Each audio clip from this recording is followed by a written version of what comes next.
오늘 은혜라는 제목으로 하나님의 말씀을 함께 나누도록 하겠습니다. 여러분, 구약 성경에 보면 요셉이라는 사람이 있습니다. 요셉은 형들에게 미움받아서 이집트에 팔려갔는데 멸망할 수 밖에 없는 인생이었지만 하나님이 함께 하셔서 형통했다, 이런 표현이 있습니다. 여러분, 모세를 기억하십니까? 모세는 태어날 때부터 여러 가지 우여곡절이 있었죠. 그리고 40세 때 나름대로 자기 백성을 구원해 보겠다고 가진 열과 성을 다해서 이집트 사람을 쳐 죽이기까지 했지만 이 일이 탄로나서 살인죄가 적용되어서 멀리 미디안 광야로 쫓겨가고 비참하게 죽어가던 인생이었습니다. 80세에 그를 하나님이 부르셔서 이집트에서 이스라엘 백성을 구원해내는 구원의 도구로 사용하시죠. 그 도구로 사용하실 때 10가지 재앙을 모세를 통해서 내리시고요. 그 결과 어떤 일이 벌어지냐면 이 사람 모세는 이집트 사람들에게 아주 위대하게 보였다, 이런 성경 구절이 있습니다. 여러분, 성경의 많은 인물들을 한번 회고하면서 생각해 보시기 바랍니다. 그 사람 자체로 훌륭한 사람이 아니라 그 사람 자체가 절대로 할 수 없는 일들을 하나님이 그 사람 위에 행하신 사람들입니다. 저는 오늘 이 은혜라는 주제로 저와 여러분이 말씀을 나누면서 우리가 어떤 사람이 되기를 원하느냐, 마치 요셉이 그랬던 것처럼, 모세가 그랬던 것처럼 내가 할 수 있는 수준의 일들을 해서 사람들을 감동시키고 사람들에게 박수를 받는 인생이 아니라 하나님이 내가 할 수 없는 일들을 해주시는, 다른 말로 하면 은혜를 받고 은혜를 붙들고 은혜를 나타내는 인생으로 살아가시기를 주님의 이름으로 축복합니다. 우리가 지난주에 살펴본 것은 율법이라는 것이 은혜로 가는 통로였다는 것을 함께 살펴보았습니다. 율법은 모세를 통해 주어진 것이고 은혜와 진리는 예수 그리스도께로부터 우리에게 주어졌다, 이런 말씀을 요한복음 1장 17절에서 함께 살펴보았는데요. 율법의 역할이 없이 은혜로 갈 수 없기 때문에 율법은 굉장히 중요한 것입니다. 하나님이 무엇을 원하시는지를 정확하게 보지 않고 그리고 나서 나 하나님한테 은혜 받을래요 라고 나아갈 수 없다는 것을 함께 살펴보았습니다. 여러분, 율법을 한마디로 요약하면 이것입니다. 하나님을 사랑하라, 그리고 이웃을 사랑하라, 이것이 율법입니다. 근데 하나님을 사랑하는데 어떻게 사랑하라고 말씀하시냐면 내 마음과 목숨과 뜻과 힘을 다하여 하나님을 사랑하라. 이웃을 어떻게 사랑하라고 말씀하시냐면 내 자신과 같이 이웃을 사랑하라, 이렇게 말씀하고 계십니다. 이것은 사실 우리의 힘으로는 불가능한 일입니다. 여러분, 마치 어린아이가 어떤 달리기 시합을 하는데 코치가 이렇게 얘기했다고 칩시다. 야, 너 100m를 12초 안에 달려야 그래야 이번 육상 경기에서 입상할 수 있어. 할 수 있겠어? 네! 처음에는 열심히 달려봅니다. 여러분, 그러나 배우지 않은 애들은 열심히 달려도 할 수 없습니다. 여러분, 어릴 적에 혹시 피아노 배워보셨습니까? 저 피아노 배울 때의 기억이 아직도 납니다. 처음에 피아노를 치는데요, 잘 치는 사람들을 보면 나도 그렇게 칠 수 있을 것 같은 기분이 듭니다. 근데 막상 그 자리에 앉아서 느끼는, 피아노 의자에 앉아서 느끼는 감정은 안 되는구나, 힘들구나, 못하겠구나. 그래서 여러분, 육상 경기를 배우는 아이건 피아노를 배우는 아이건 그 다음에 공부를 하는 아이건 혹은 어떤 일을 하건 우리가 사업을 할 때도 마찬가지고요. 우리는 반드시 어떠한 기준을 배운 다음에는 그 기준에 도달할 수 있도록 나를 도와줄 선생님을 찾게 되어 있는 것입니다.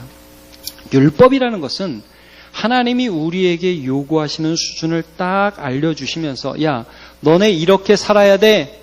이게 하나님이 원하는 수준이야. 물론 이대로 살면 너희들 구원받아 라고 말씀을 해줍니다. 그러나 그 말씀대로 살 수 있는 사람은 아무도 없습니다.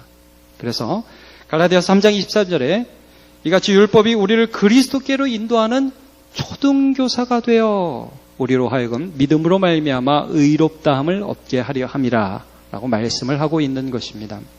그리고 동시에 율법의 행위로는 그의 앞에 의롭다 하심을 얻을 육체가 없나니 라고 말씀하시면서 우리에게 율법은 하나님의 뜻이 무엇인지를 가리키는 표지판이 되는 데에서 그 역할이 끝난다는 것을 말씀해 주고 있습니다. 그런데도 많은 사람들은 어떻게 이 율법을 잘못 적용하느냐 하면 그렇다면 내가 한번 율법대로 살아보아서 하나님을 감동시켜 봐야지 라고 잘못 적용합니다. 마치 달리기를 하는 초등학생이 자기가 달릴 수 없는 것을 모르고 내가 한번 12초 안에 달려봐서 코치님을 만족시켜 봐야지. 피아노 안 배워본 애가 앉아가지고 내가 한번 체르니 30 쳐봐서 우리 선생님 깜짝 놀라게 해드려야지. 될 수 없는 것을 하고자 하는 노력들이 있는 것입니다. 저는 오늘 이 말씀을 통하여 저와 여러분 안에 하나님께서 율법을 네 힘으로 지켜서 나를 감동시켜라라고 부르지 않고 너의 삶을 내가 주는 은혜로 채우라는 부르심을 듣는 저와 여러분이 되기를 진심으로 원합니다.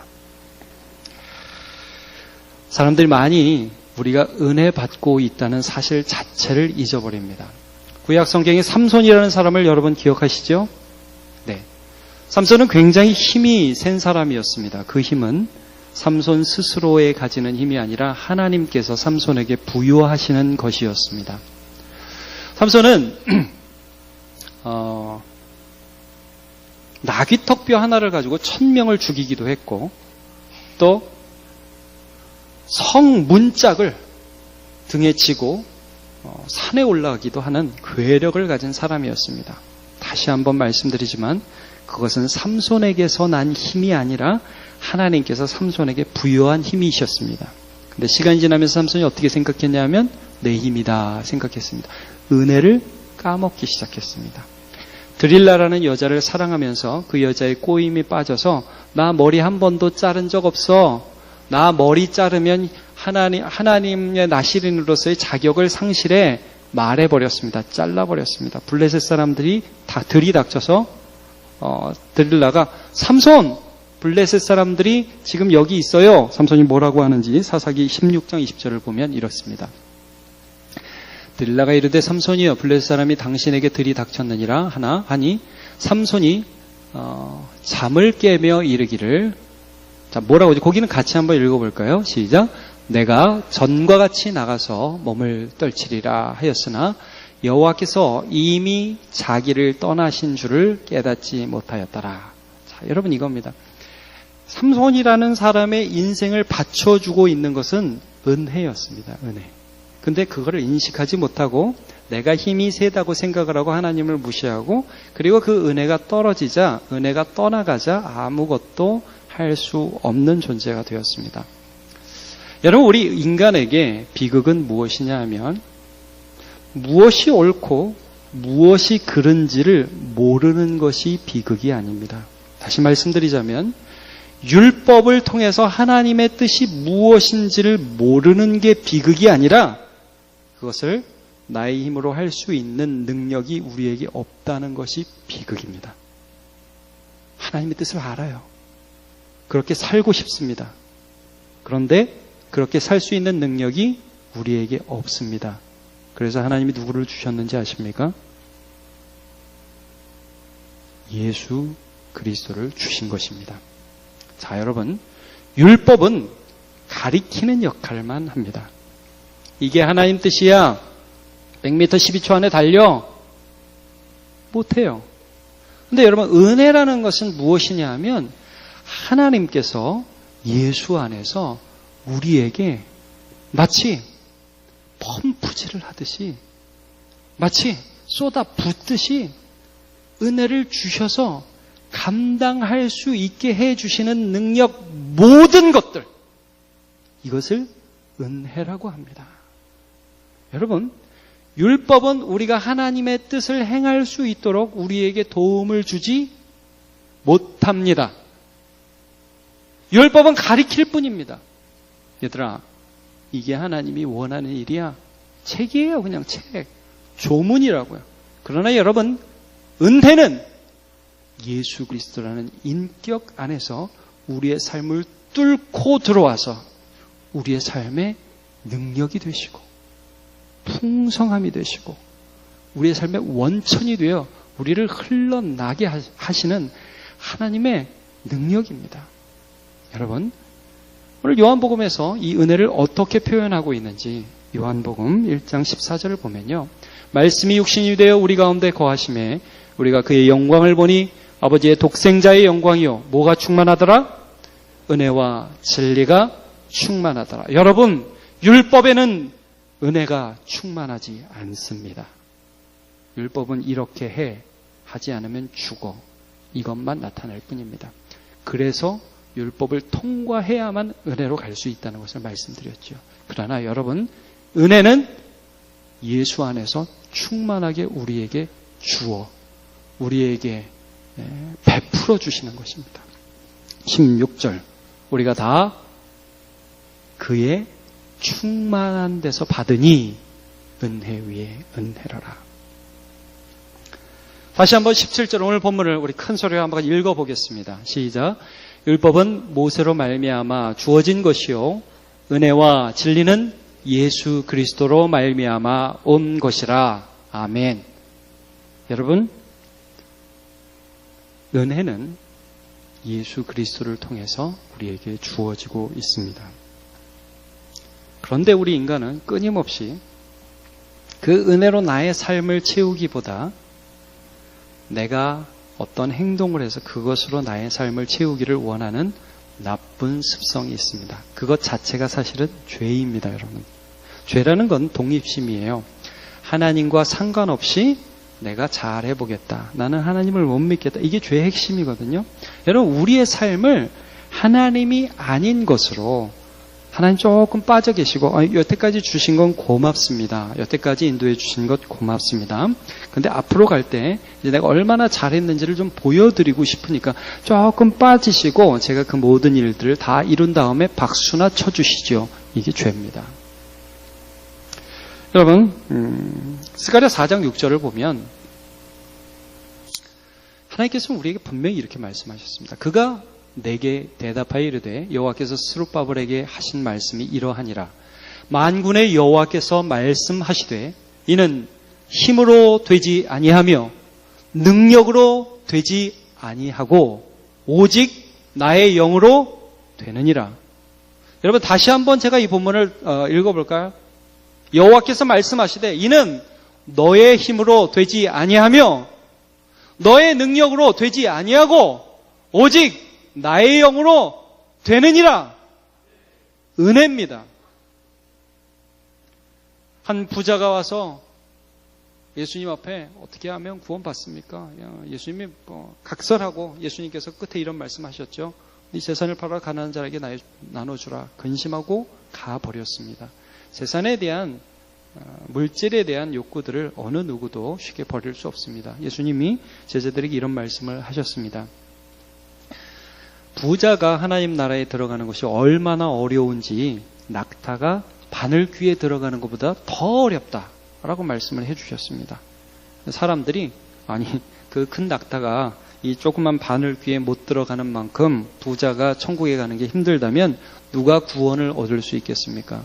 그러니까 구원은 못 받겠지요? 예수님께 물어봤습니다. 예수님 뭐라고 말씀하셨죠? 같이요, 시작. 이르시되 사람이 할 수 없는 것을 하나님은 하실 수 있느니라. 이게 은혜입니다. 사람이 할 수 없는 영역들 안에 하나님께서 들어오시는 거예요. 여러분, 다시 한번 말씀드립니다. 저와 여러분의 삶에 내 능력과 내 노력과 내 업적으로 삶의 자취를 채우지 마십시오.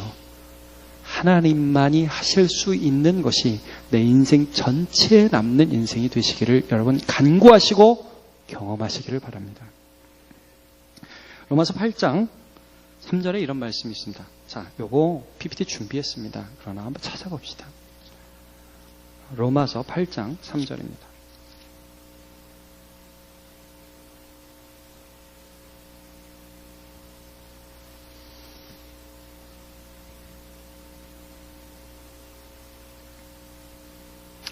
로마서 8장 3절. 자, 율법이 육신으로 말미암아 연약하여 할 수 없는 그것을 하나님은 하시나니. 여기까지 잠깐 보겠습니다. 여러분, 율법이 육신으로 말미암아, 제가 말씀드렸죠. 우리의 육신은 무엇이 바른지 안다고 해서 그것을 할 수 있는 능력이 있는 존재가 아니다라고 말씀을 드렸습니다. 자, 그렇다면 이렇게 육신이 연약해서 할 수 없는 그것을 하나님은 하셨습니다. 그러면 율법이 연약하여 할 수 없는 그것, 하나님은 하신 그것은 무엇일까요? 그것, 하나님은 하신 것, 율법은 못한 것, 그게 뭘까요? 그게 구원입니다, 여러분.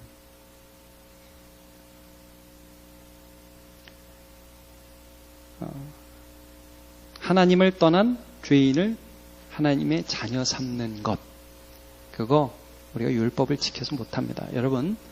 여러분이 예배를 빠지지 않고 나오시고 기도를 하루에 2시간씩 하시고 성경을 하루에 100장씩 읽어도 그것으로 구원받지 못합니다. 안 되는 것입니다. 하나님에 의해 절대로 도달할 수가 없습니다. 근데 그것을 하나님은 하신다. 어떻게 하셨는지, 하나님은 어떻게 은혜를 주셨는지 살펴보죠. 여러분, 하나님이 누구를 통해 은혜를 주셨죠? 예수 그리스도. 이거 꼭 기억하셔야 됩니다. 하나님이 예수 그리스도를 통해 은혜를 주셨습니다. 계속 보면요, 이렇게 나와 있습니다. 하나님은 하시나니 곧 죄로 말미암아 자기 아들을 죄 있는 육신의 모양으로 보내어 육신의 죄를 정하셨습니다. 10장으로 가봅시다. 로마서 252쪽에 4절을 한번 보시죠. 자, 율법은 할 수 없는 것을 하나님은 예수를 통해서 하셨다. 4절 같이 읽어볼까요? 시작. 그리스도는 모든 믿는 자에게 의를 이루기 위하여 율법의 마침이 되시느니라. 네. 율법의 마침, 사람이 할 수 없는 일들, 지킬 수 없는 일들을 예수님이 지킴으로, 율법을 이렇게 완성했다, 끝! 됐다라는 것을 예수님이 이루셨다. 그럼 여러분 어떻게 마침이 되셨냐면 이런 것입니다. 첫째, 예수님은 율법을 완전히 지킨 전무후무한 유일한 분입니다. 무슨 말씀이냐면 하나님 아버지를 마음과 뜻과 힘과 정성을 다하여 사랑한 유일한 분이 누구냐? 예수 그리스도입니다. 이웃을 내 몸과 같이 사랑한 유일한 분이 누구냐? 예수 그리스도입니다. 예수님은 십자가 달려 돌아가실 때 자기를 못 박는 자들을 향하여 하나님 앞에 이렇게 기도했죠. 아버지여, 저들의 죄를 사하여 주옵소서. 저들은 자기 하는 일을 알지 못하나이다. 유일한 분이십니다. 자, 이렇게 유일하게 하나님의 법을 지키신 분이고, 또 이 본문에 보면 8장 3절 다시 가볼까요? 8장 3절 지금 보면 이제 죄에 있는 육신의 모양으로 와서 육신의 죄를 정하사, 이 말씀은 자기의 육신에 정죄를 받았다, 이런 말씀입니다. 너는 사형이야. 여러분, 예수님이 자기의 육신에 누구의 죄를 정하셨지요? 우리의 죄를 정하셨습니다. 심판을 받으셨습니다. 그러니까 율법이 너는 죽어야 돼 라는 선언을 할 때 그 선언에 대한 종식을 시킬 수 있는 마침이 되는 형벌을 누가 받았느냐? 예수 그리스도가 받은 것입니다. 이게 은혜예요, 여러분. 그 다음에 어떤 은혜를 주냐? 그 다음 절도 볼게요. 4절. 육신을 따르지 않고, 자, 이제 그 예수를 믿는 자를 말씀해요. 육신을 따르지 않고 예수의 영을 따라 행하는 우리에게 율법의 요구가 이루어지게 하려 하심이라 라고 말씀을 하고 있습니다.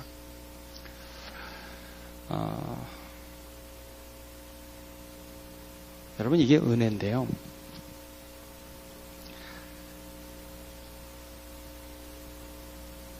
예수를 믿는 자 안에 전에는 율법이라는 게 있어서 이렇게 살아라 라고 했지만 이제는 이런 조항, 글씨가 우리의 마음에 있는 것이 아니라 우리가 예수를 영접하고 우리가 예수를 믿으면 성령께서 우리 안에 도와오셔서 이 율법을 이거 지키면 천국 가고 못 지키면 지옥 가라는 식으로 접근하지 않고 내가 사랑하는 아버지의 뜻이 이것이구나. 나 이 뜻대로 살고 싶어 라는 마음과 능력을 주시기 시작합니다. 이게 은혜입니다. 여러분, 제가 한번 이렇게 얘기해 보겠습니다. 만약에 제가 여러분을 향해서 우리 남문교회 모든 성도들은 어떻게 그렇게 예배를 안 드릴 수가 있습니까? 수요예배 다 나오시고 새벽 기도도 다 나오시고 성경을 하루에 100장씩 읽으시고 기도도 1시간은 채우십시오 라고 제가 여러분에게 말씀을 드린다면 아멘 하실 수 있겠습니까? 힘들겠죠. 근데 여러분 한번 생각해 보시죠. 오늘 주일 낮 예배에 저와 여러분이 이 예배 시간에 나오셨는데 누가 시켜서 나오셨습니까? 나오고 싶어서 나오셨습니까? 목사님이 한 주만 빠지면 기가 막히게 알아내고 전화를 하더라. 여러분 그래서 나오셨습니까? 아니면 주 예수 그리스도의 은혜를 사모하는 마음이 나도 모르게 내 안에서 일어나서 나오셨습니까? 후자 맞습니까? 여러분 우리는 율법으로 예배드리지 않습니다. 놀라운 것입니다. 여러분 예수 믿으면서도 이미 은혜 받았다는 사실을 너무 많이 모르는 것 같아요. 제가 그게 좀 안타깝습니다. 여러분 이미 저와 여러분 안에 예수 믿을 때 성령께서 역사하여 주셨습니다. 제가 이 말씀을 좀 읽을게요.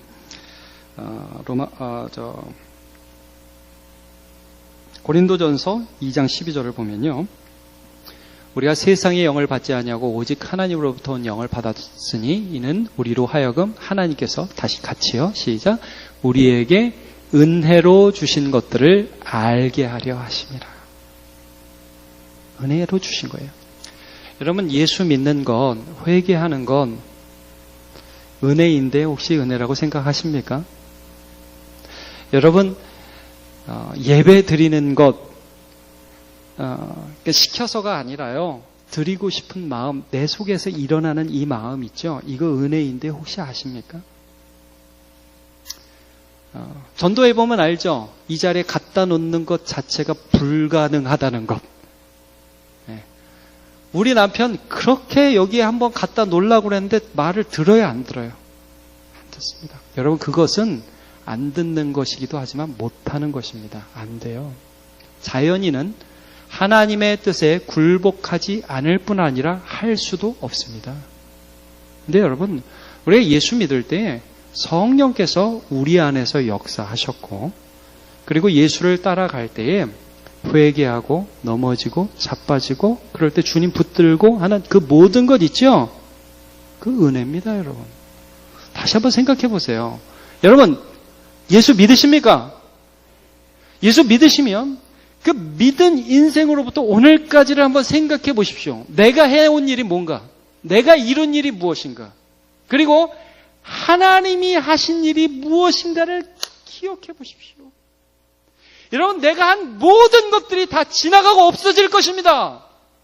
그런데 이렇게 강팍한 나를 향하여 하나님 앞으로 불러주셨고 죄를 회개하게 하시고 말씀을 듣는데 이 말씀 튕겨나고 그래 너나 그렇게 살아 하지 아니하고 우리의 마음 안에 하나님 죄송합니다. 하나님 제가 그 사람입니다. 하나님 저를 불쌍히 여기소서라고 하고 주님 앞에 엎드릴 수 있는 것 자체가 얼마나 큰 은혜인지 모릅니다.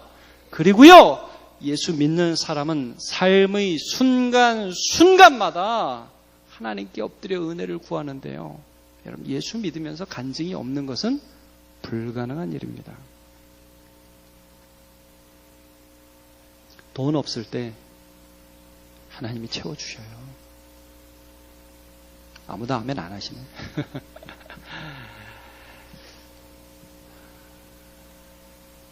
막 100억을 주진 않으시더라고요. 살아갈 수 있는 힘을 주세요. 여러분, 아플 때 당장 낫지 않을 때도 있고요. 나을 때도 있는데요. 낫거나 낫지 않거나 하나님이 은혜를 주십니다. 70년대 목사님들 중에, 저는 2010년대 목사 아닙니까? 70년대 목사님 중에 그런 거 경험하지 않으신 분이 없어요. 쌀이 똑 떨어져요. 주님, 내일 먹을 게 없습니다. 다음날 아침에 문 열어보면 쌀자루 하나 있어요. 뭐 일상입니다, 일상.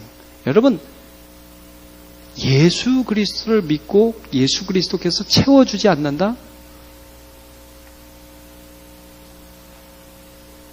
예수를 믿는데 여러분 유혹이 없을까요? 유혹이 있어요. 넘어져요. 근데요, 넘어지면서도 도와달라고 그러면 도와주시더라고요. 예. 자빠지면서도 하나님 저 좀요! 도와주시더라고요. 여러분, 예수 믿는 사람의 인생은 결코 자기 자랑의 인생이 되는 것이 불가능하고요. 삶에 채워주시는 은혜의 연속이고, 돌이켜보면 하나님이 하셨습니다. 이게 최고의 복이라는 것이죠. 에스겔 넘어가고 시편 말씀 제가 한번 같이 찾아보고 오늘 말씀 마무리하고 싶습니다. 시편 19편을 한번 찾아보죠. 시편 19편입니다.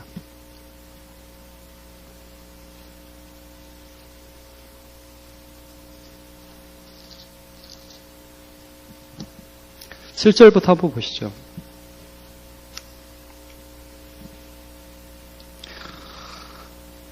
제가 읽습니다. 자, 다윗의 고백입니다. 여호와의 율법은 완전하여 영혼을 소송시키며 여호와의 증거는 확실하여 우둔한 자를 지혜롭게 하며 여호와의 교훈은 정직하여 마음을 기쁘게 하고 여호와의 계명은 순결하여 눈을 밝게 하시도다. 여호와를 경외하는 도는 정결하여 영원까지 이르고 여호와의 법도 진실하여 다 의로우니 금 곧 많은 순금보다 더 사모할 것이며 꿀과 송이꿀보다 더 달도다. 또 주의 종이 이것으로 경고를 받고 이것을 지킴으로 상이 크니이다. 여러분, 이 말씀을 읽을 때 이 고백을 하는 다윗 안에 성령께서 은혜를 주고 계신 것이 여러분 느껴지십니까? 여러분, 이거예요. 여호와의 율법은, 그 다음에 은혜를 받지 못한 자, 성령이 그의 안에서 역사하지 않는 자는 여호와의 율법은 모르겠다 이럽니다. 완전하다는 말씀 안 합니다. 영혼을 소성시킨다? 그게 뭔지 모릅니다, 여러분. 그러나 저와 여러분이 이 구절을 읽을 때에 맞습니다. 이 하나님의 법은 도저히 내가 내 힘으로 지킬 수 없는 것입니다. 그러나 성령께서 내게 힘을 주시고 이 말씀 따라 살아갈 때에 하나님이 나를 살려주셨습니다. 앞으로도 살려주실 것입니다. 나는 이것을 신뢰합니다. 성령께서 저와 여러분의 마음에 역사하고 계신 것입니다. 세상에 그 무엇도 할 수 없는 일들을 오직 성령께서 은혜로 우리 안에서 이루어가고 계신 것입니다. 여기 보니까 끝에 뭐라고 그래요? 송이꿀처럼 달다. 꿀과 송이꿀처럼 달다. 여러분, 어떻게 말씀이 꿀처럼 달 수 있습니까? 어떻게 말씀이 송이꿀처럼 내 입에 달 수가 있습니까? 소주와 삼겹살이 달겠죠. 그런데 자연인이 하나님의 말씀을 받으면서 이 하나님의 말씀을 달게 받기 시작하고 그 말씀을 따라 살고자 하는 마음들이 일어나기 시작하고 유혹에서 넘어지고 자빠질 때 주님을 붙잡고 하나님이 인도해 주는 것을 경험하는 인생을 살게 되다니요. 이게 얼마나 큰 은혜입니까? 여러분, 우리의 마음 속에서 예수 그리스도를 통하여 하나님이 오늘도 은혜를 주십니다. 그리고 우리의 삶과 환경과 걸음, 만남, 내가 넘어져서 자빠져서 손 내미는 그 자리에서 예수 그리스도를 통하여 하나님이 은혜를 주십니다. 그 은혜를 받아 누리는 저와 여러분 되시기를 예수님의 이름으로 축복합니다.